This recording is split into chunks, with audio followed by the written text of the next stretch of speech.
All good? Okay. Great. Good afternoon, everyone. Welcome back to our last panel of this conference, and to continue some of the themes we've been talking about in the last 2 days, including populism and technology and disruption, and take it into the world of global trade. I'm Emily Jones. I'm an associate professor here at the school, and it gives me great pleasure to have our 3 phenomenal panelists to join us, who I will introduce in just a second. What I wanted to do was just remind us quickly of what the context is, and then I'm going to come to the floor and just ask if there's what is the burning things that you'd like answered in this session. So just 3 comments from the floor, you're forewarned. So 3 thoughts sprung to my mind. First was the changing nature of trade. So for a sort of pre-financial crisis, we saw a very rapid growth in global trade flows.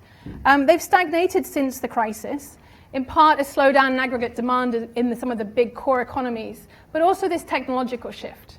So the slowdown in the expansion of global value chains. So we're seeing quite a big shift in global trade patterns, and some people are saying, well, is this an end to globalization, right? Are we just not going to integrate as fast as before?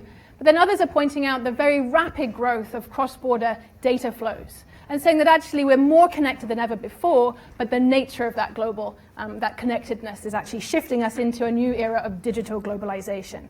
So that's one backdrop, and it comes with some of the questions about dislocation and change that we heard from the previous panel. The other part of the context is then also the scope of what we're negotiating at the global level on trade. So back in the 1960s and 70s, it was really about opening up markets to trading goods.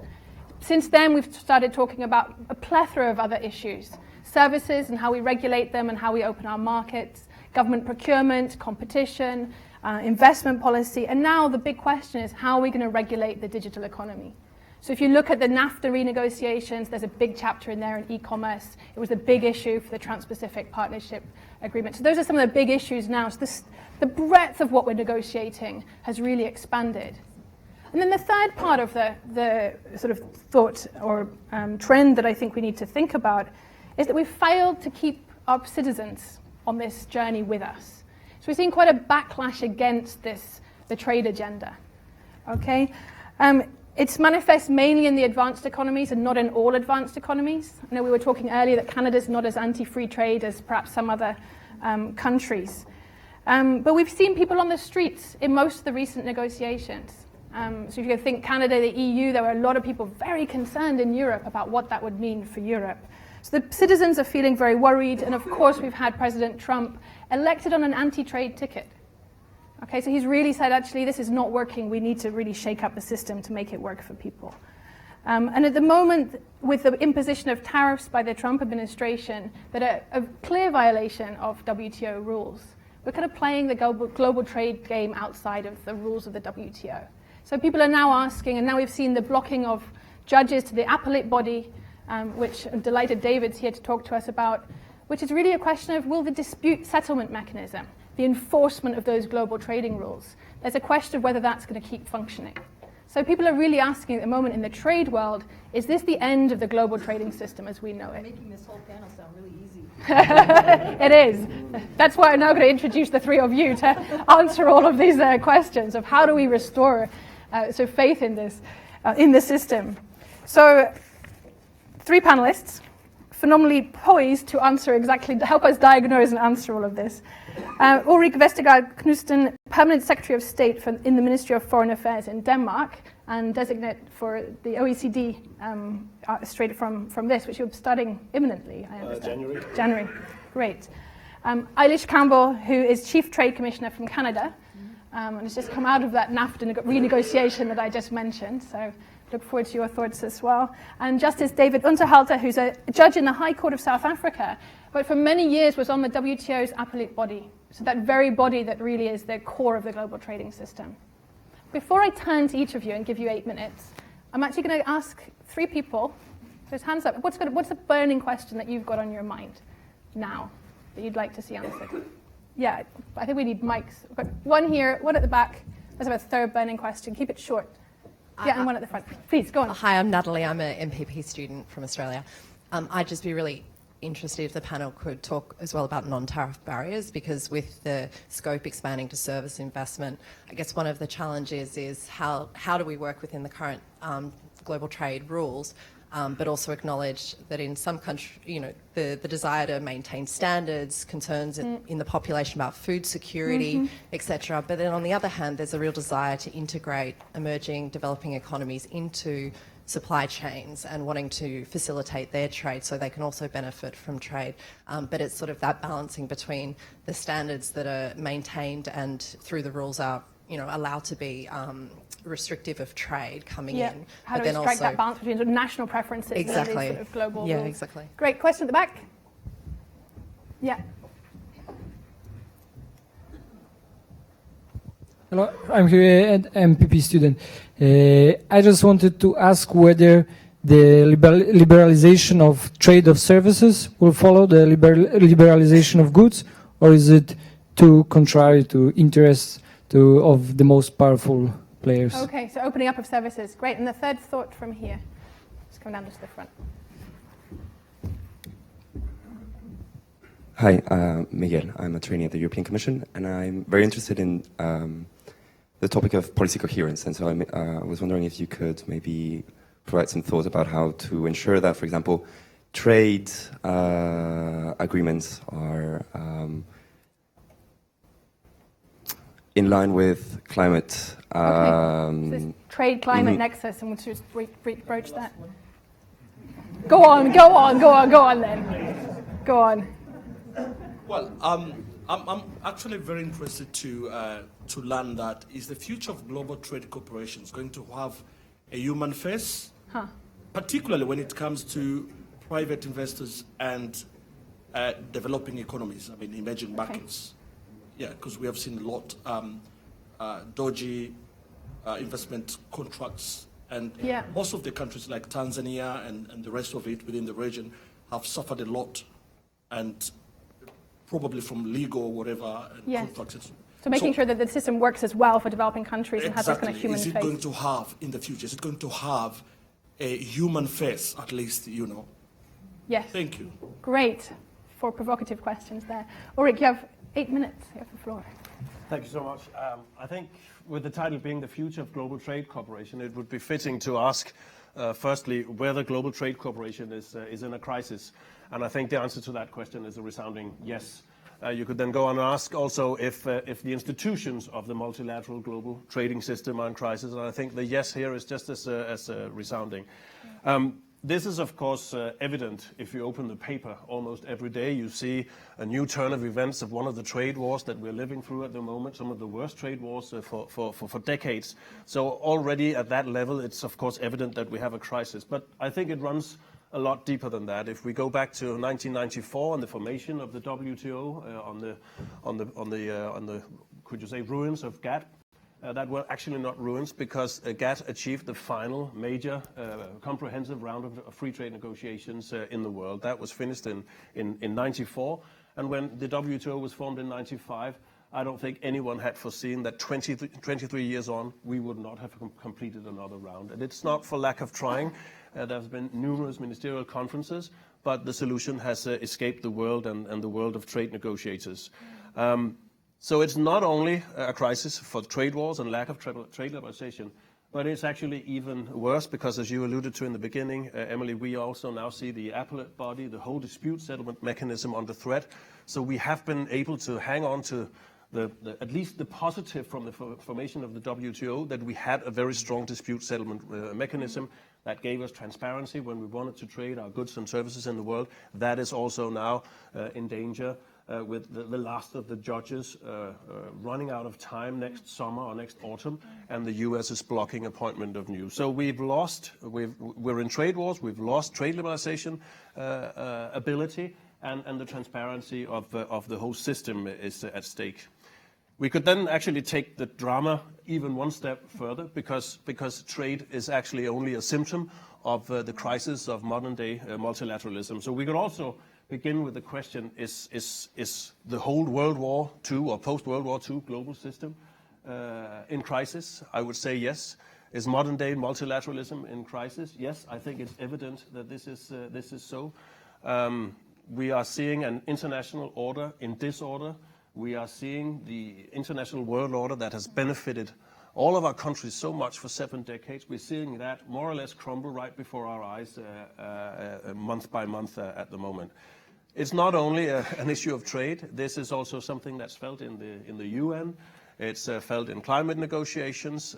You see a retreat from human rights and from democracy. You see populism, nationalism on the rise, and all this really constitutes a major crisis for the international system as we have known it for almost 7 decades now.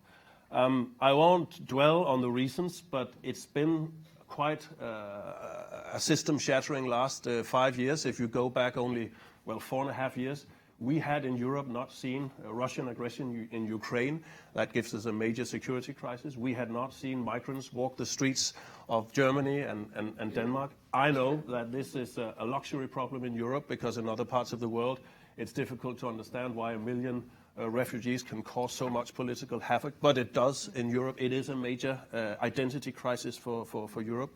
We had not seen the rise of the caliphate, the ISIL caliphate. We had not foreseen Brexit in any way, and we had certainly not foreseen events in Washington unfolding in the presidential election 2 years ago. That was a diplomatic way of going about it, but I'm diplomatically trained for 25 years. On top of these system-shattering 5 events, we see the continuation of megatrends such as globalization, digitization, but also the backlash in terms of popular sentiment against them. And we see at the same time, which is always threatening if we go back thousands of years, one hegemon has to give way, not necessarily to another hegemon, but we have to find a new way of sharing power in this world. We see a major shift of power from the US to China, from G7 to non-G7, basically from the west to the east, you could say. So the consequence, I would argue, is that right now we live in an age of really unprecedented unpredictability. You might argue that we've been in times of more peril and danger before, but it's never been as unpredictable and as complex as it is right now. What to do about it? This is you can define at least 3 parameters to sort of assess how bad this is, and I will go back to the trading system and scope in or zoom in on that. If you're small, it's bad, because if you're small, that goes in the schoolyard, but it also goes in the global schoolyard of diplomacy. If you're a small player, you would like to have rules and you would like to have them enforced, otherwise it's the law of the jungle. That's one parameter. Another parameter is if you're a very open economy, an open economy, this is of course bad because you need the transparency of the international trading system. And if you're not only small and open, but you're also very closely aligned to values such as democracy, human rights, rule of law, market economy, the basic concepts that this world order was built upon, there's even more at stake. This is why my country, Denmark, along with a few other Northern European countries, perhaps even Canada as well, really has a lot at stake here. But in this new world that we're entering, we're actually also seeing that countries like South Africa, like Canada, like Germany, like France, are also beginning to see themselves as small players, or at least small to medium-sized players. We've heard politicians, well, yes, even from France say this. We haven't heard it so much from the UK yet, but it's going to be global. Great. but if there's one thing that Brexit is good for, it might be that sort of self-reflection. So what to do about this? We need to continuously make the case for free trade. I have absolutely no doubt about that. Free trade does make the cake bigger. But of course, we probably need to put a human face on free trade, as it was put in the beginning. We need to look at redistribution of wealth in this world. We need to look perhaps also of environmental effects. We probably also need to look at the methods of the WTO. I think plurilateralism is the way forward. We cannot have 150 countries almost work through the principle of consensus. It's simply not going to work. We're never going to have another round.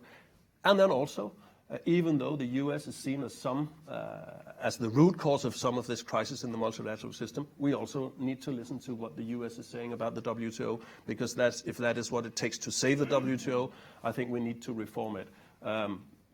Lots of issues here about China and unfair trade practices and state-owned enterprises. I won't go into it, but we probably have to see the WTO tackle some of this as well.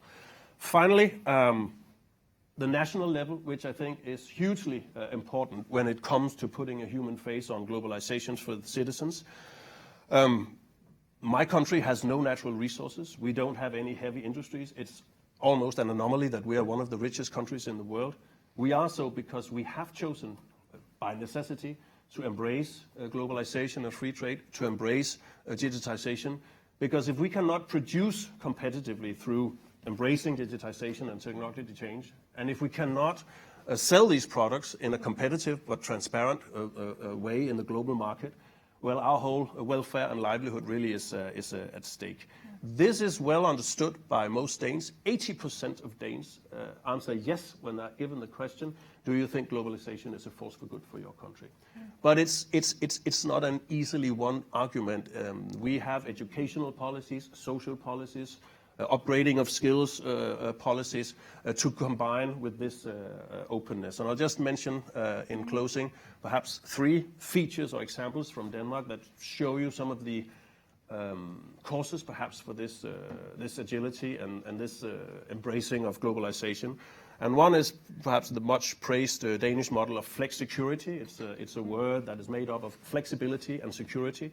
The flexibility relates to the relative ease with which you can lay off people in Denmark, the relative ease with those employees can upgrade their skills, and the security part of flexicurity relates to the fact that there's a high level of social security. So if you're out of a job, you're not completely out and you're able to upgrade your skills. That is basically the flexicurity model. This is also what the social partners have signed up to.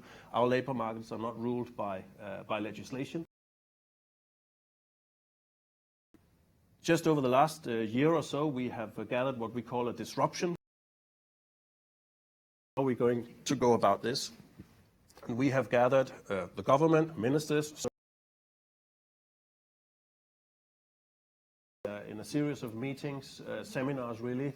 I think we're up to 9 now, it'll end in January, exactly to discuss how are we going to continue to provide an agile framework for our companies while safeguarding some of the features of our labor market that will make sure that there is continued support for globalization and the embracing of free trade. So I'm fairly confident that I can say that no Dane should fear neither digitization or globalization, but they should certainly fear others' fear of digitization and globalization. Because if that fear takes root, it will undermine the very sort of premise for our welfare. What does that mean then? If we are, as Danes, so reliant on the global trading system, if we are to combat the fear in others of this free trade, it does mean exactly that we need to put a human face on free trade, we need to look at redistribution, we need to look at inclusive growth, we need to look at reforms of the global trading system that make sure that we are actually creating growth for all, not only within the developed world, but also when it comes to developing countries. So we may live, and I think that's true, in unprecedented unpredictability. But from a Danish point of view, it's also a time of unprecedented opportunity. So let's grab them. Great, thank you very much. Some excellent provocation there on this idea of system-shattering 5 years we're living through, but then also right down to the questions of what Denmark's doing. And the important question of China, and I'm pleased to say that Li Xin, who spoke on the previous panel, is in the room. So, I don't know, where is she? Somewhere here. Hi. Okay, so at the end of this panel, you're forewarned, and we'd love a readout on your thoughts on China's, and how China's coming at this. But I'm now going to turn to Ailish. Please, the floor is yours. So the Canada's perspective on what's happening. Great, thrilled to be here. Before I begin my remarks, I just want to say a very special thank you to Nari Woods, of course, the Dean, who at a very important time during my DPhil thesis here at Oxford, gave me one of those like magical conversations where, you just unlock kind of the vision and the roadmap forward. So I just think a huge amount of Nari, and I'm just so thrilled to be here because what we're seeing here at the Blavatnik School, and of course in this conference, is the opportunity to talk about ideas that we can then scale. So, I was listening to Ulrik's remarks, and I think now, I can build on quite a bit of what you said because we're going to be in violent agreement on a lot of things. But now the challenge is, so what are we going to do about it? And what are we going to do about it at scale? So I'd like to say my name is Ailish Campbell. I'm a recovering trade negotiator. I started my career in the Doha round. It's still apparently going. You can still see the bruises. I wear this dress because there's some scars on my back here. But there's, the Doha round is still going on. But let's talk about the lessons learned. I'm also thrilled to be here because, of course, just several weeks ago, Canada, the United States, and Mexico concluded the U.S.-Mexico-Canada agreement, the trade agreement formerly known as NAFTA. This is Minister Freeland, Minister Chrystia Freeland, of course, reporting directly to Prime Minister Justin Trudeau, and my colleague Steve Verheuvel, the chief trade negotiator, and a whole team of people who came through this agreement. And I have lessons to share, certainly from that. And the point is, yes, Ulrik is bang on. There is huge volatility in the system, and I would argue politics is seeing huge volatility. In a period of volatility, the important thing is to keep your eye on the trend line. So at the end of the day, the US, Canada, and Mexico concluded a very high quality agreement that preserved supply chain competitiveness in the North American region. It didn't mean that there were certain days where tweets were exciting, and we had some very interesting proposals from our US cousins, and we had to come through some very interesting meetings. But at the end of the day, I'm very pleased to say that on the whole, trade won out. But we should talk about what that took and some of the perspectives that we gained out of that. I also like to say, if you decide that your problem is Canada, you have a problem, because we are the most straightforward, data-driven, credible, open, dynamic country. And by the way, you're all invited. You're all invited. We can talk about you becoming Canadians after the panel. We've got lots of room. We are contrary to every trend, right? There's a lack of energy in the world. We have every known form. There's a challenge with fresh water. That's not a problem for us. Climate change is a very serious issue. As you know, the Prime Minister is very committed to the issue. We signed the Paris Agreement. It does mean there's huge challenges for us because, of course, the United States is one of the only countries that hasn't ratified the Paris Agreement. One thing I would like to say as well, because I kind of feel like I'm sort of a visitor from the future. So I want to tell Ulrik it's going to be fine because there are alternatives. And things are harder. They cost more. They are going to take more skin in the game. They are going to require those of us who became very complacent about the post-World War II system to rediscover our commitment to it. I think there is some merit to the American argument that a lot of us became not free riders, but really took a lot of these systems for granted. And Mark Carney, who I would like to include in Canada's services exports statistics, you're governor of the Bank of England. Mark is a big fan of saying, one of our biggest challenges in Canada was complacency. That we just took things for granted. So we've rediscovered our purpose. I think, it's been great to see the world recognize that Canada has its own distinct values and reputation, that we are open to immigration, that we are an inclusive society. And I want to talk about that human face piece. So before I talk about that human face piece, there's one key thing I do want to also tell you as a lesson from the USMCA negotiations, and that is it would be a strategic error for us to talk about the United States. The important thing is it ends in a plural, it's states. And the American people, mayors, governors, businesses were all very activated in these negotiations. And I think, when you put things out to the people, and ultimately the president, just like any elected official, answers to the people, there were a lot of concerns about trade because we put too much onto trade. Trade is a fantastic channel to execute on the efficient allocation of resources. And I challenge anyone to find a better system than the market economy for allocating creativity and dynamism and new products and responding to consumers. It is the ultimate creativity machine. It can't be left alone, though, because it gets captured, it gets dominated. Firms concentrate, and that's why you do need public institutions. And so Denmark, like Canada, and I think, like South Africa and many places, has had to discover and recommit to a state that's capable of doing very active redistribution you don't get a sustainable society by thinking things are hands-off. You constantly have to allocate to children, to education, to public education. You have to recommit to that skilling piece that you talked about. So let's not leave trade alone is one of my key messages. And in terms of putting a human face, I have to say this is really where Prime Minister Trudeau has challenged all of us who are public servants, who are very comfortable in negotiating rooms, very comfortable with technical information and data, and his constant challenge to us is make trade real for people. Show me how this matters. So it matters in a huge variety of ways, but let me just table a few. One of them is that companies may not see themselves as exporters, but in fact they are, because they participate in the supply chain of a larger company.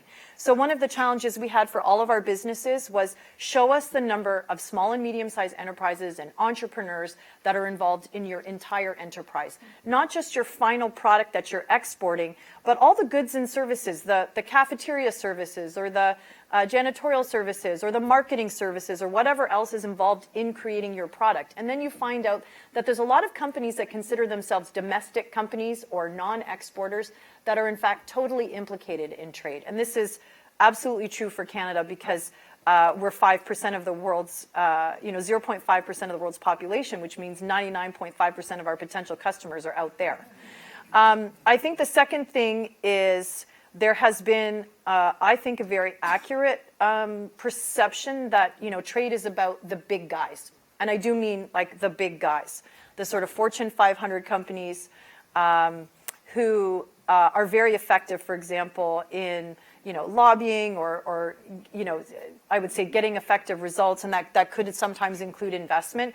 And people need to have faith in institutions that they will. I would say both moderate some of the impulses. That includes things like making large corporations pay tax. I'm a big fan of reminding CEOs they operate in a very effective global market economy, and every single one of them has to live in a society. So what's the society that we want to live in? And I think we're very committed to a sustainable society in Canada. The challenge is now, how do we scale that globally? How do we give people a vision that they can trust in? And I would say the third piece is absolutely to recognize that disruption is happening. And I personally believe that we don't yet have the vocabulary even to talk about the changes that we're seeing. We use digital and we mean a lot of things. We talk about disruption and we mean a lot of things. So, I think the challenge for all of us together is to create a new language for trade. And one of those kind of things that I'm trying to work through is the inclusion more and more of women, of our Indigenous people, of young entrepreneurs, so that they can see themselves in this activity. And it may not be, again, through traditional channels. It may not be that they are, the final exporter of record or the decision maker, but in many cases they are empowered to participate. And the greatest the greatest block to all of this is fear, because the opportunity is clear. And whenever I sense myself describing the world in negative terms, I actually have to remind myself, as a woman, there is no other time in history where I would want to live, or I would want to be raising my son and my daughter, as this microphone falls. Because we were joking earlier, women don't wear jackets all the time, and so they need to develop a microphone that goes on dresses. But anyway, that's a radical innovation opportunity. So the point there is just very simply that people are feeling that disruption, Ulrik, that you talked about. They're anxious. And when you don't have an alternative vision of the future, you frankly, you kind of want to get in the time machine, right? You want to go back to the time when things felt better, more simple. And they were, I think, more straightforward and simple. The point is, there's huge opportunity, but there's also huge anxiety. So let's talk about that. And again, I come back to an earlier theme there. Let's not leave trade alone. This does need flanking policies and systems. And I think that engagement with developing countries as well is critical to this.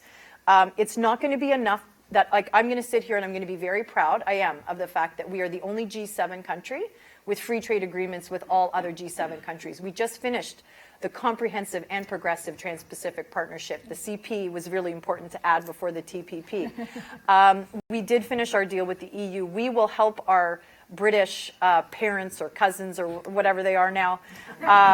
We will help them when they decide, you know, how they want to get through Brexit. We would love to be their first free trade agreement partner, for example. But that's not going to be enough. We have to bring everyone along in this project. And I hope maybe during the Q&A we can talk about investor-state dispute settlement. I'll leave that as a teaser. Yeah. Great, thank you for that teasing last thought there. Yeah. And I come straight to David. So you've sat in the heart of this global trading system for a long time. You're also rooted in South Africa. So it'd be great to hear your readout on what's going on. I wanted to divide my introductory remarks into two parts. The first is to talk a little bit about where we've come from and why we find the present world order to be so disrupted and disrupting. And then I want to talk a little bit about the multilateral system and the WTO and what it's suffering and where it might go. So let me divide my remarks into those two parts. I think we once lived in a relatively predictable world where trade moved along in a relatively straightforward way. It wasn't at the center of politics. The questions of globalization seemed ultimately about reducing trade barriers. Globalization was widely considered to be welfare enhancing and generally productive. And there was an institutional scheme of the WTO as providing the floor of rights and obligations that members had, and superimposed on that were various free trade agreements that countries entered into, either regionally or otherwise, and all of that seemed to be part of a relatively predictable rule-based order which would just progress in a wig-like fashion into a rosy future. We don't live in that world anymore, and that world has come apart very, very quickly. But I do want to analyze a little bit why that has happened and what that world now looks like, because I don't take an apocalyptic view as to how terrible it is. So let me firstly say that partly the world is coming apart because of some of the successes that both the rule-based order and the effects of globalization have brought about. And what I mean by that in particular is that we once lived essentially in a unipolar world where the US was the dominant economic power and determined the rules for the world, and that was a relatively simple way of going about things. But the success of globalization has meant the diffusion of economic power, particularly to the developing world, and coming as I do from the developing world, that has to be a very good thing. So the rise of China and other developing economies has amounted to a diffusion of economic power that is partly the success of globalization. But of course, as with every success in a market-based order, there are many who fail in that order. And the failures are as important as the successes. So we know that there are whole classes of people who've been left behind in the developed world, and the fruits of that have been phenomena like Brexit, phenomena like the rise of populism and nationalism in the developed world, and putting the system back together in the face of those kinds of forces is very hard to see. But the first point is that we now live in a multipolar world with diffusion of power and hence diffusion of opportunity, and that's, I think, an important perspective to bear in mind when we try and think about the future. The second point I would make is that a reversion to a kind of binary world where we either have globalization and its rule-based institutions, or we have a world of the assertion of national interests and mercantilist opportunities is not actually a world that is possible. So I don't think that that reversionary model is a very likely scenario in which we now live. Even if we take the US as the rhetoric of the current US administration, and I can speak more freely than perhaps the others on the panel on this score, the truth is that the sort of nationalistic saber rattling is not going to, even with all the power of the US, permit the US to avoid the necessities of various kinds of agreements. And that's what interests me in a way about the rebirth of NAFTA, that notwithstanding all the mercantilist talk, all the nationalist America first talk, all the notion that trade wars can be won by America over its trading partners, notwithstanding all the damage to alliances, eventually the need to actually have agreements has continued to assert itself even in the national interests of the US as still the most powerful trading economy and economy in the world. So I think one has to see that there's not a sort of single line of march either towards globalization or away from it. It's a messy, uneven, back and forward process which we are observing. I don't, however, underestimate the risks and dangers that we face in the system, and I think they come from many quarters. Yes, partly they come from those who have not benefited from globalization and the disruptions and how to do things to make it better for those who have been left behind. But there are also features in the system that are very unpredictable. So the rise of populism and nationalism is not simply a function of those who've been left behind. We look at, say, Eastern Europe, where there's been vast economic progress through integration in the EU, but the rise of nationalism is not a result of dispossession, it's a result of other forces. And so the rise of nationalism and, for example, identitarian politics, both of left and right, are powerful forces that cause whole societies to start identifying around national interests in ways that are not necessarily economically rational, but still play to very powerful local and national forces that are hard to reintegrate into rule-based supranational institutions. And how we build that is partly a function of having a human face. It's partly a way of making sure people don't get left behind,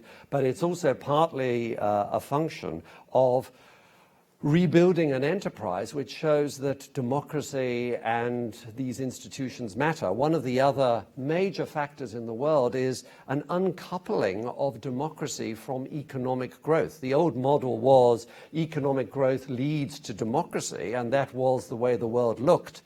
But it doesn't necessarily look as if that outcome is at all inevitable, as we see from the rise of authoritarian states that can be extremely economically successful. So this is a world where none of the predictable features are at work in any steady progression. It is uneven and uncertain. Those are the first part of the remarks I wanted to make. Let me come to the question of the WTO system and multilateralism generally, a system that I have worked in and care a great deal about because I think it matters enormously that it should succeed.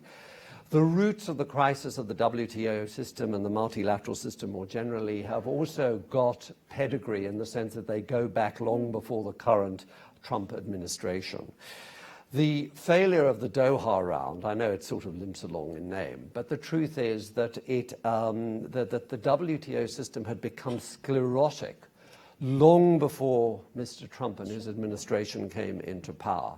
I was telling Emily over lunch that I recall when I was on the appellate body in the WTO that modest procedural innovations in the WTO affecting dispute settlement that were agreed upon by the entire membership were incapable of being put into practice because the sclerotic form of governance, which is predicated on a consensus principle and ultimately on the notion that you have no agreement until you have a whole agreement, meant that the system was simply breaking down. I often use the analogy of a system of government which began to have an increasingly powerful judiciary because its ability to legislate had essentially broken down and could not be agreed upon. So the first challenge is to reconceptualize governance in the WTO. It may be that it is going to be more plurilateral with accessions for those who wish to come into the rule-based system. It requires a reinventing of the question of the role of developing countries. There used to be an old world of developed countries who were bound by all the rules and developing countries that had differential application of rules to them. some of the developing countries that now count most in the international trading order are the most powerful countries in that trading order. We have to have a reconceptualizing of how rules apply to whom, under what flexible regimes of application. It requires imagination to reconceptualize the rule-based order and particularly its form of governance. Now, we know that many think multilateralism is just a failed enterprise and we must revert to bilateralism or the assertion of sovereign power. I think that would be a great mistake, and not only a great mistake, but ultimately one that simply can't solve collective goods problems that span countries and can't be solved through national assertions of interest. So the first is a governance issue. The second is also a question of substance.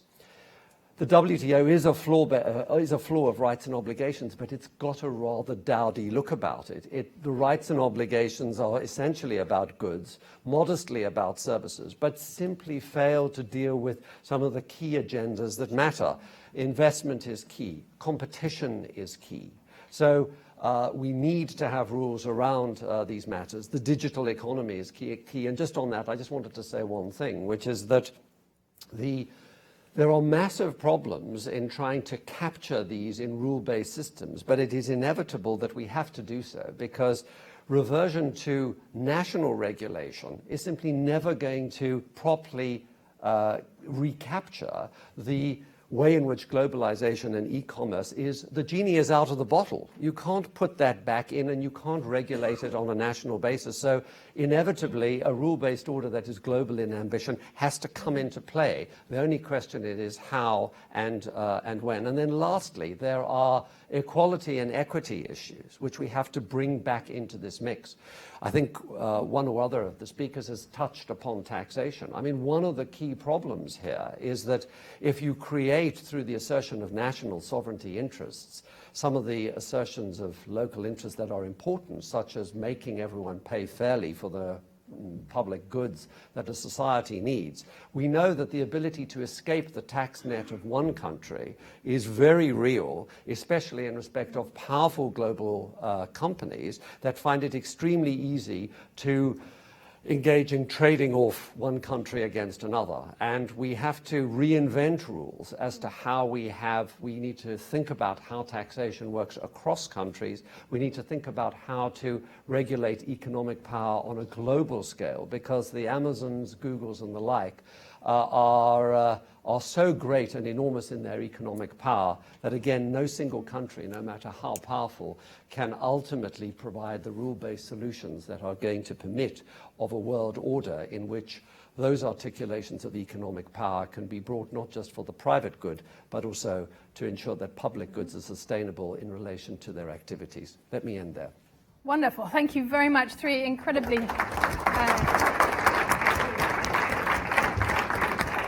insightful sets of comments there. And actually on that last note, you sort of put on the table the idea that redistribution can't only be national. We've actually got to think about some of these redistributive questions at a global level. But let's dial in our colleague from China, because China's really it's loomed large over this conversation and indeed the previous panel. So please read out a little bit from the trade world from China's perspective, if you would. Thank you, Emily, for the extra airtime. We'd love to share some thoughts with colleagues here. Trade. Definitely, that's the biggest item on the Chinese policy agenda and also for the Chinese economic worries this year. And quite unexpectedly, but trade is only the facade of it. Behind that is the fundamental problem is how U.S. wants to tackle China's rights, but that's another topic. So let's focus on trade now. I think trade has been perceived extremely positive in China for all the reasons I just elaborated in the previous session, because China is definitely one of the largest, probably the largest beneficiary of trade in the last 10, 20 years. And that helped China in its growth path to bypass a lot of the problems the infrastructures that don't exist or the institutions that are inadequate to accommodate that and grow much faster than a lot of other sectors in domestic economy. But having said that, there are arguments that do hold against China in the trade war, including China has been a free trader but not a fair trader, including also China, given China's impact and also the size of its economy, it's still fair to say China is the largest developing economy but not taking the responsibility of some of the developed economy. I think at the bottom of that is mostly people agree that China comply the WTO by the rule, but not so much by the spirit. And China thought we can get away with it, but no, not so much. So that's how the trade war came into being. But after its full-fledged war, actually, the impact was less than we anticipated, at least this year. When the trade war started between U.S. and China, people were expecting some big bang, but that didn't happen. And when Xi Jinping called Trump, that was not for the trade war. That was because of the investment of ZTE, one of the investment frictions we have. So if you look deep into the trade, China definitely has a big deficit, has a big surplus on the goods, the trading of goods, but not so much in the services. In terms of the service trade with the US, that's a big deficit actually. So China, in terms of the real impact on China this year, the former central bank governor Zhou Shuochen says the draw of that on China's GDP probably is 0.5 percentage point this year. So, but that doesn't mean that China's, it's a big wake-up call for China. And one is how resilient our economy is and how big our domestic market is to sustain any of the external shocks. Another is, although that's external shock, but some of the things that China needs to do by itself for its own interest, including open up the market, including level playing field, including also some higher requirements required by TPP, such as the reducing of the subsidies to state-owned enterprises. Ask the private sectors in China; they would be dreaming about having that. Yes. So it's external shock, but usually China uses external forces to induce reform back home. And if I end on an optimistic note, I hope that will be another incidence of that. Thank you very much. And I think that underlines the interdependence now actually between the US and China, and ultimately the need for both countries to sort of to stay integrated. And so there's a lot of rhetoric out there, but actually we're not seeing quite as much economic impact perhaps from this trade war, precisely because of this interdependence. It's not trade for trade, but the more impact probably will come from investment and come from other sectors. And of course there's a big agenda there. Before I come back to our panel, because I'm sure there are comments they also want to add, let's open up to the audience and collect perhaps 3 questions. I can see 2 hands have immediately shot up. Okay, let's take the cluster from this side. There's 3 questions just there, and then we'll come in the next round here and then here. Right, yeah, please. And please just briefly introduce yourself and then... Paulina, Foreign Service Program, Oxford. When I first glimpsed at the slide, I saw Funeral of Global Trade Cooperation. I thought that's a bold title, but then I saw Future. So it's still Future. We'll see what comes next. My question is, because we had a whole day of talking about technology and governance and how governance are becoming e-governments. So my question is, especially probably to Commissioner Ailish, is on the level of international organizations, and I probably assume that most of the people in the room saw how trade agreements are massive, how big of a work it is to actually reach a deal, especially when there's not much to compromise on anymore. So is there a talk about technology being one of the means to facilitate that? So are we actually perhaps facing the time when instead of having diplomats or trade negotiators in the room, we'll have robots? Okay, great. So thank you. Will you be out of a job soon, it sounds like. Okay, great. There was another question, the gentleman just in front of the lady. Thank you. My name is Danny Kwa. I'm Dean from the Lee Kuan Yew School of Public Policy. I wanted to pick up on this idea about that's implicit in the discussion, that China cheats, and that the future of the global trade system cannot allow China to continue to do this. A lot of the discussion about China cheating has to do with two items in particular: intellectual property rights and the state-owned enterprises with state intervention. Now, both of these allow other members of the WTO to raise complaints against China. So I went to the WTO website to see how many complaints were raised on this. China shows 42 complaints from 6 nations at the WTO website. Over half of those, 23, are from the United States alone. 9 are from the European Union. So yes, there's some evidence on this. I went to look at the United States. There are 163 complaints against the United States from 28 nations. Only 15 of those are from China. 34 of those are from the European Union. So I'd like to get some clarity on what we mean by China cheats. Yes. Who else is is anyone else really playing by the rules of the game? Great. One question just behind you there. Yeah, lady with red glasses. Yeah. Yeah, I just wondered if the panel could comment. I'm Megan from Canada, recovering chief of staff, current DPhil student. Wondering if you could comment on the intersections of trade and sort of public goods, particularly I'm thinking of pharmaceuticals and medicine. So in Canada, I was really interested in how the new NAFTA has played out for HIV medication access. For instance, there's some criticism that we've actually given away too much.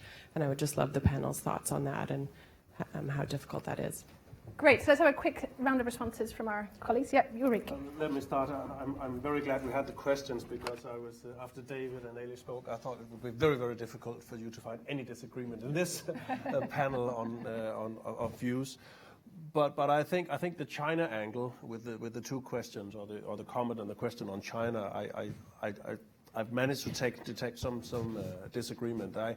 I refrained in my intervention from U.S. bashing, although that would have been an easy pitfall. I also refrained from China bashing. That would also have been an easy pitfall. But I think we have to have a very candid dialogue with China because this is not only about Trump. This is not only about the U.S.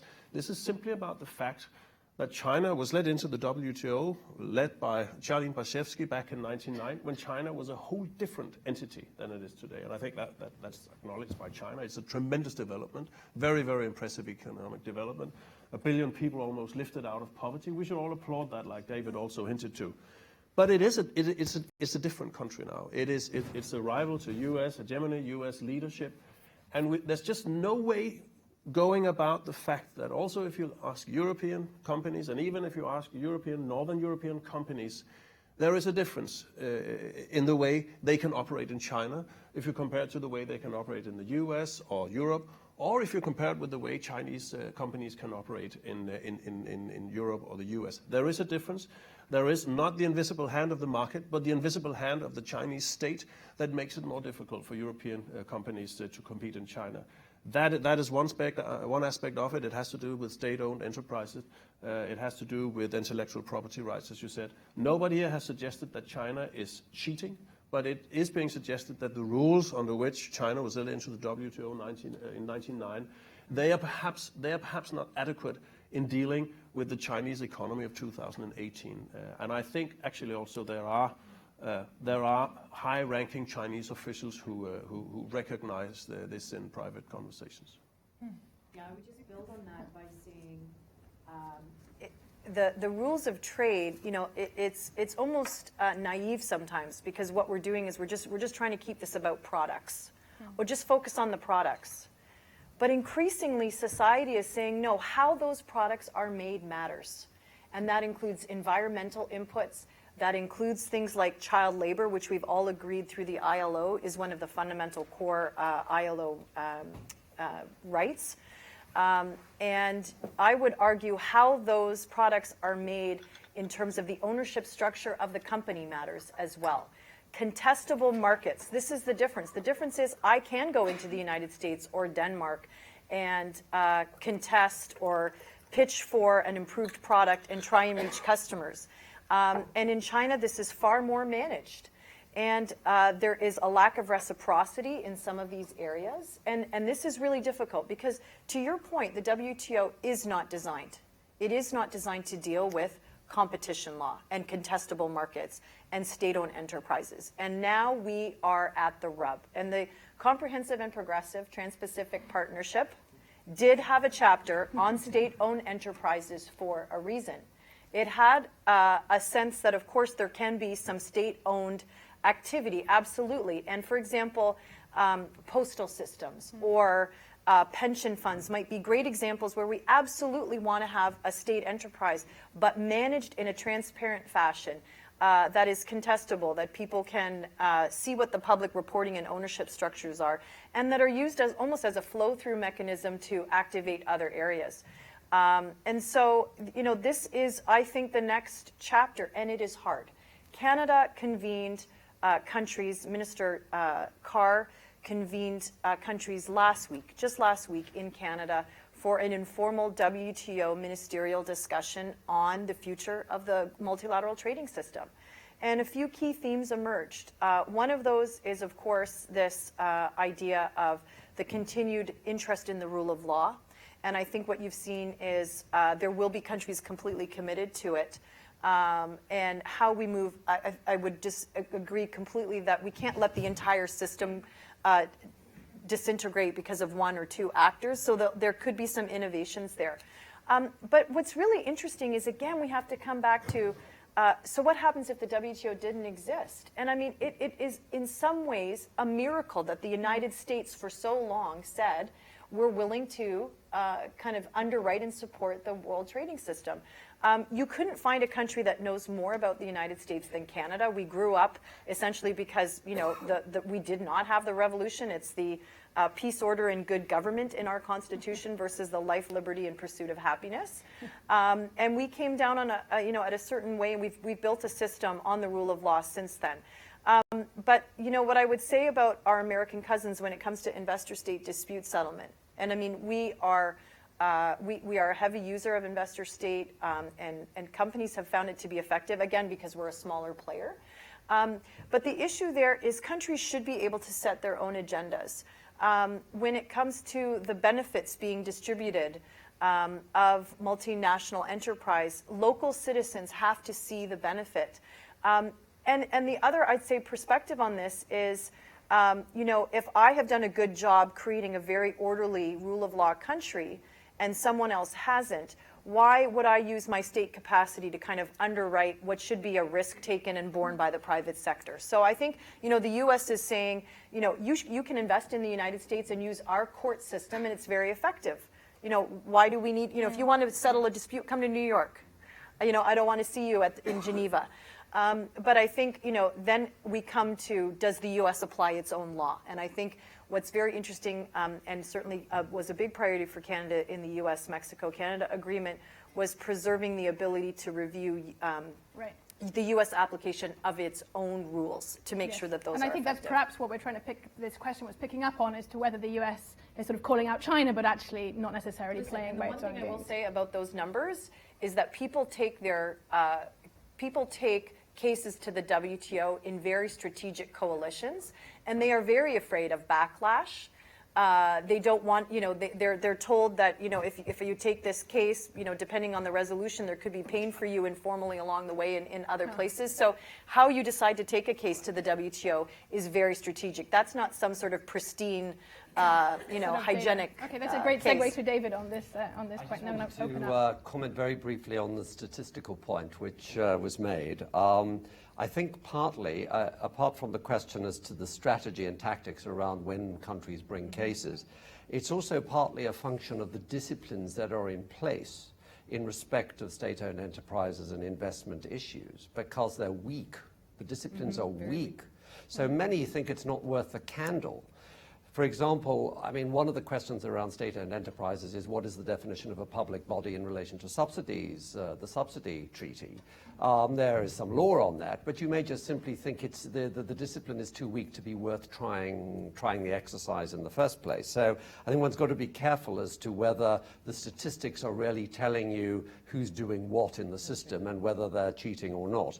I think you're right in saying that, of course, members in any rule-based order will try and get away with doing the least they can to comply. That's a fairly natural attribute of compliance in any system.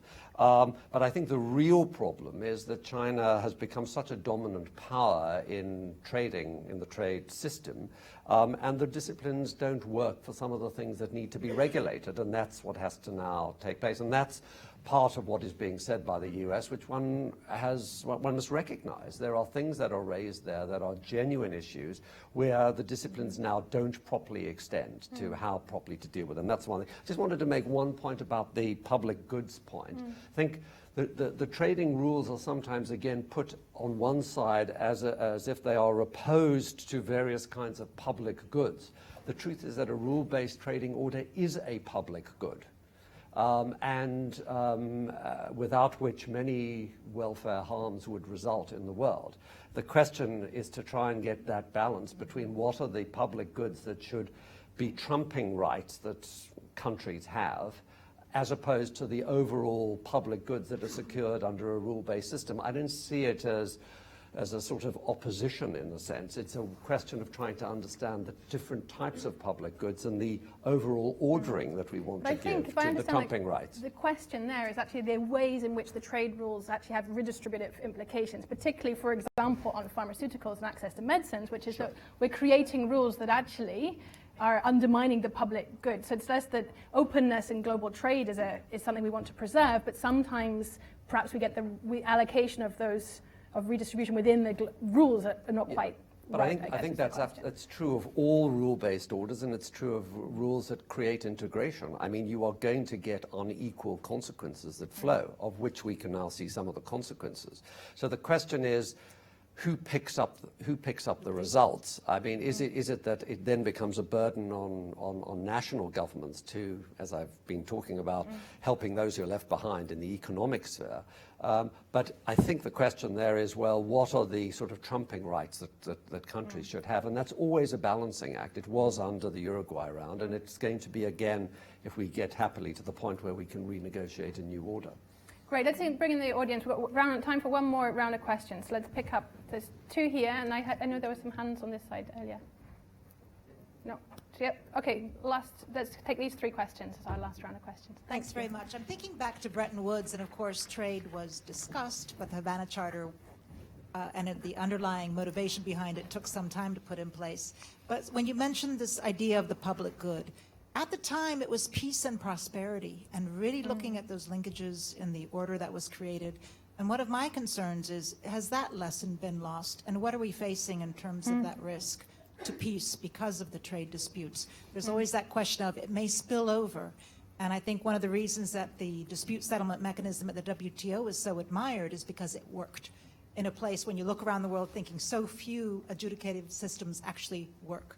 So I would really love to hear some commentary about, are we facing that risk as well? And doesn't that then raise the stakes on all of us in this room to think about strategic coalitions, whether it's subnational, whether it's the corporate, whether it's the inclusive nature that you mentioned, to really rally around the importance of a free, rule-based global trading system? Great, thank you. Yeah, gentleman there with the glasses, and then gentleman in front, yeah. Hi, my name is Alex. I'm from Canada. So I just wanted to say congratulations on the USMCA, and well done. This is directed at you, Ms. Campbell, but also at the other panelists. If you could comment on what the future of, and the reason it's directed at you is because of Canada's position on these issues, or publicly stated position. What is the future of social, environmental, equity-based clauses in trade negotiations going forward, in however that may be, whether it's multilateral or plurilateral? Great, thank you. And the last question? Yeah, there's a lady just two in front.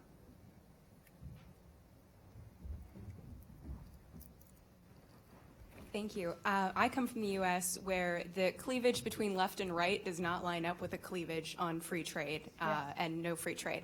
So I was wondering what you think of the idea. Will the future allow us to decouple trade from state identity? Will it allow us to better navigate that? Because as an American, I do find my position on trade seems to be better represented by the government of Canada at this point. So how can we navigate that going forward? Is there a way to chart that course? Great, thank you very much. I'm going to come back to each of you and ask for any closing remarks as well at the same time. So, Ulrik, please. Well, my answer to the first question could also be my closing remarks, because I think actually that peace, the issues of peace and war are back on the trade agenda and on the agenda of the multilateralism crisis that we are facing. And I'll use Europe as an example.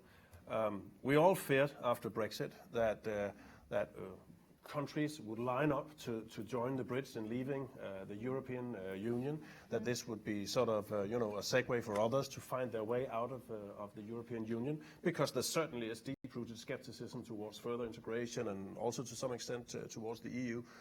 What we have seen since Brexit is exactly the opposite. In 26 out of 27 EU countries remaining in the EU, popular sentiments have gone up for the EU. People are now in crazy numbers, like 80 to 10 or something, answering yes to the question whether the EU is a good thing for your country. Even in Denmark, which is in some respect a skeptical country. Those are the kinds of figures we're seeing now. Why is that? I don't have scientific evidence, but I am pretty certain that it has to do with some of the system-shattering events I mentioned in the beginning. People are afraid of migration. They're afraid of terrorism. They're afraid of what is happening in Washington. They're afraid of Putin. They're not quite convinced which way China wants to take the world. So when Europeans look at the global map now, where do they turn to? Where do they find like-mindedness? Perhaps with Japan, perhaps with Canada. But if you look at the other bigger powers, it seems as if, concepts like democracy, human rights, international cooperation, multilateralism, it seems like if they're being gradually eroded. And I think that makes Europeans turn back to EU, not because of free trade, not because they want integration, but because they're rediscovering the EU as a peace project, which was its original purpose. So yes, I think we're back in the peace and war business in many ways. Thank you.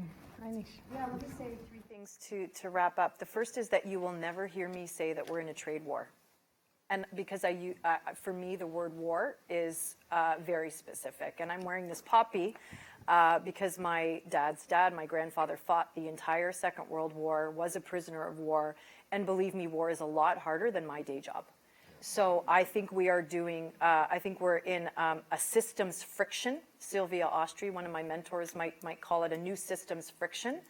And I actually think friction is surfacing new issues. Like these things never went away, but a good deal of prosperity papered over them. And we can draw a direct line from the global financial crisis and people losing real tangible assets like their homes. Being confronted by higher taxation because there are more people who want to join our prosperous future. And so I would just say, to my American friend, the best thing that we can do, I think, for the global trading system is to focus on these social issues, and they're very real in all of our economies. And I think the trading system is becoming a proxy for a lot of issues. And so engaging with the people who have been dislocated and disadvantaged by trade. And I think there's a lot of anger, and it's real. And I think a lot of people are saying, hey, Ulrik and Ailish, and your world became a lot more uncomfortable. Well, that's where we've been living for the last decade. Our world has been very uncomfortable. Like, I lost my house. I lost my job. So you guys having to fret a little bit more about the global trading system, I'm fine with that. And what I'm saying is, let's go to that place and talk about what's going to make that, I think, yes, it's emotional, but it's also a very rational conversation. How are we going to address that? And then I would come back to, the question, which I appreciate very much, because it is about social inclusion. So do look at the World Economic Forum Inclusive Growth Report.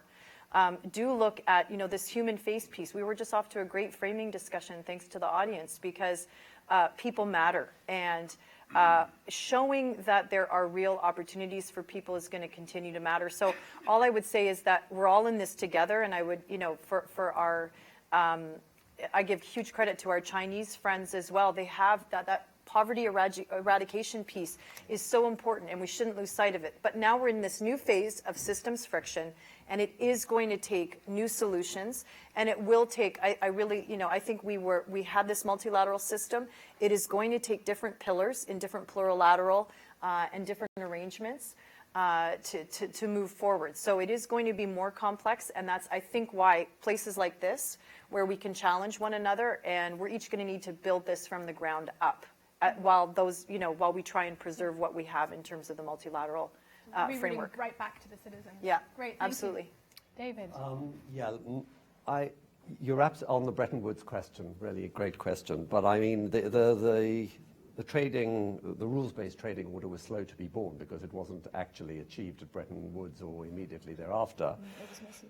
But the GATT world was a very messy world, but you're absolutely right that the combination of the Great Depression in the 30s combined with the destruction of the Second World War allowed for the birth of institutions and a willingness to create rule-based international order, which was a unique sort of historical time. And the question is, we're not in that world again. We've had the Great Recession and its consequences, and we are now in this messy world, which is not an apocalyptic world. We don't just have a world where everything is falling to pieces, and so it's self-evident we've got to recreate the temple, as it were.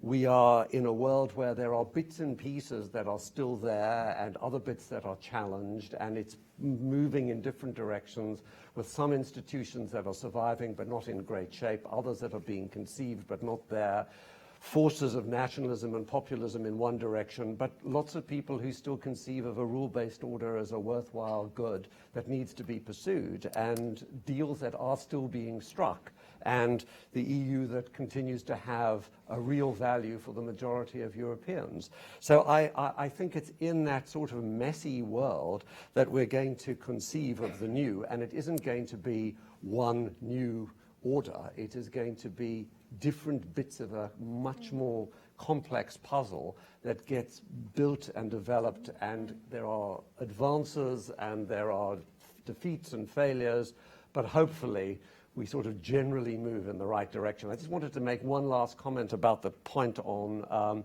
states and the identity of states and national interests in trade. I mean, one of the things that's terribly interesting about the modern world is that the notion that, you know, the right gives rise to nationalism and the left has got an internationalist perspective is a division that has been lost to us entirely. There are people on the left who hate trade and in fact speak to national identity as powerfully as do people on the right. And that's just, again, part of this messy political order that articulates itself in many countries, where there isn't any clear division as to where people line up in the domestic or national political world. And that's as confusing as it ever has been. And so it's harder to articulate policies because the party systems, which were so predictable of left and right and government moving, you know, tolerably often between one and the other, just is falling to pieces in Europe and many other parts of the world. And that's added complexity. The future of politics is not left between right, it's open versus closed. Yeah, exactly. Great thought to end on. Please join me in thanking an excellent panel.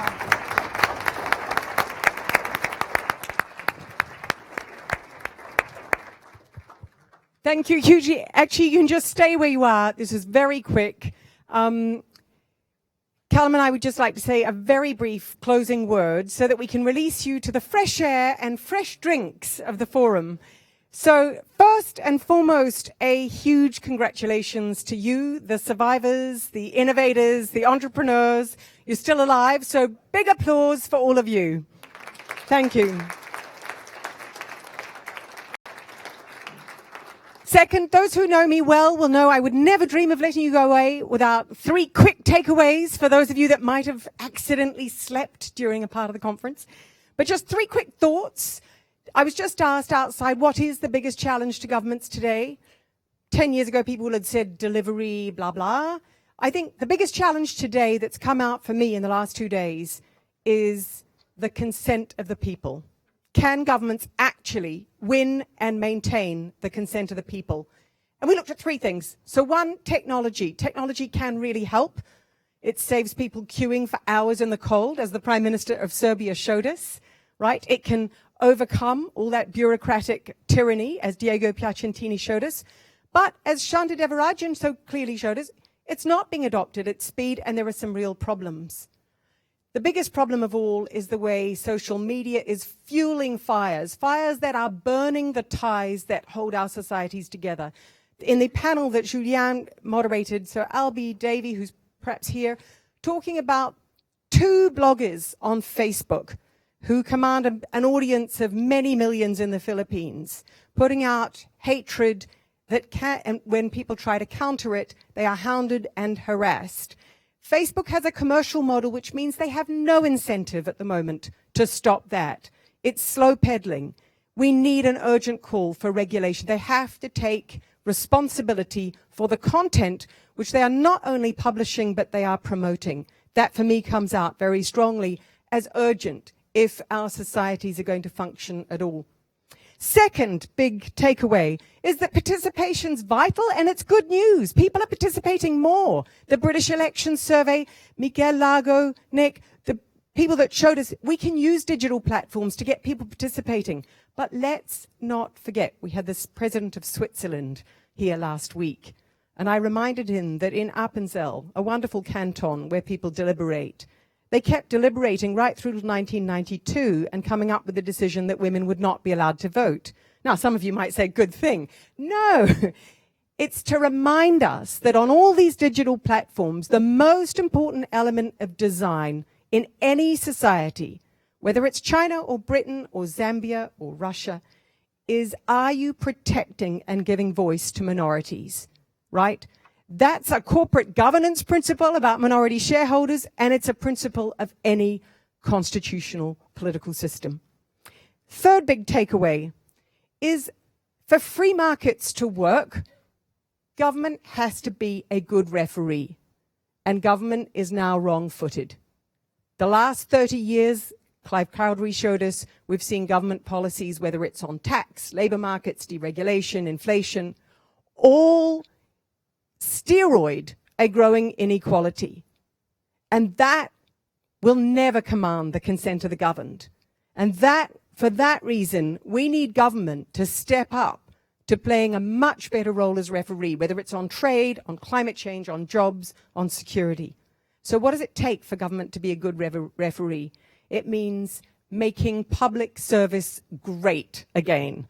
Okay, so and that's would be my final point, is that we live in difficult times where many of us have forgotten what elected politicians are there to do. An election is not your chance to seize political power and unleash your personal whims on the unsuspecting public. That's not what representative democracy is. As a politician, whether it's a representative democracy or not, as a politician, you are there to make well-informed, well-balanced decisions on behalf of the whole of your population, including its minorities.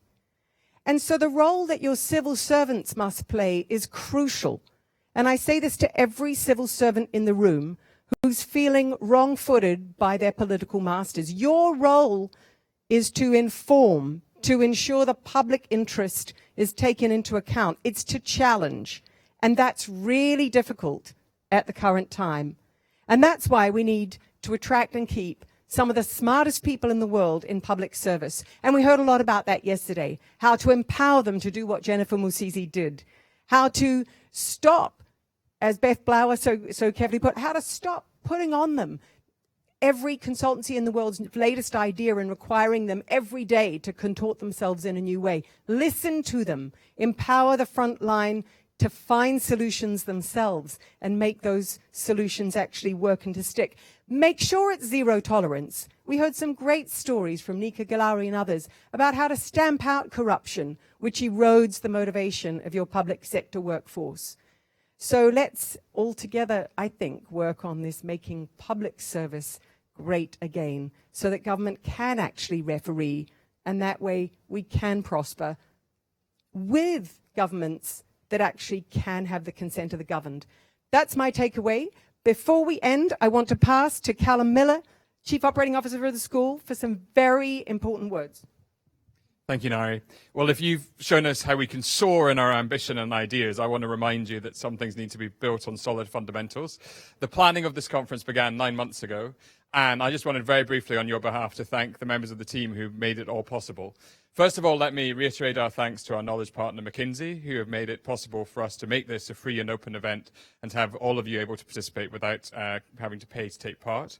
I then want to thank the core team. A number of members of the staff and the school have worked tirelessly over that period to prepare the conference. I have a long list of names in front of me. I hope they will forgive me if I don't read them all out, but it doesn't mean that our thanks is any less. So to the core team, to those who have been working on the media and comms side, to those who have been manning the cameras and making sure that we've been able to live stream this event and record it so that you can go back and view it and so that others around the world who can't be here in person can take part. To John Cairns, who's been running around taking photographs so we can capture that. To the caterers who have kept us just fed and watered throughout the period, to Frankie and the team from Angel Sharp, who have been capturing interviews and other things with you all. I just want to say a huge thank you on your behalf. Without these folk, the conference wouldn't have taken place, and we wouldn't have been able to gather for this festival of ideas and of planning actions for the future. So a huge thank you to all of that team.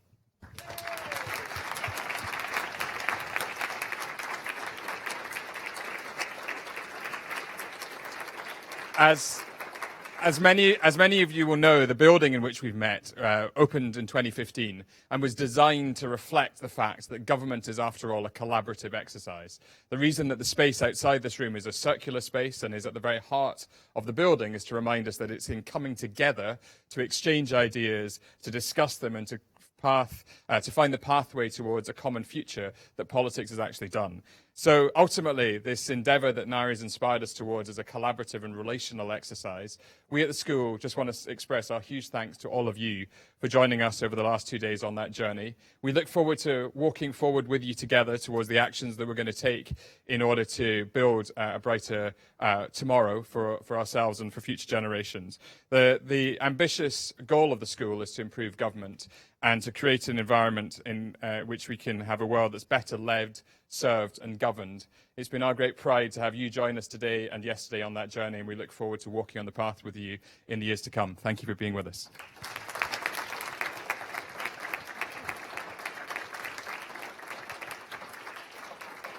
And now, in case you thought I would never get there, drinks are served.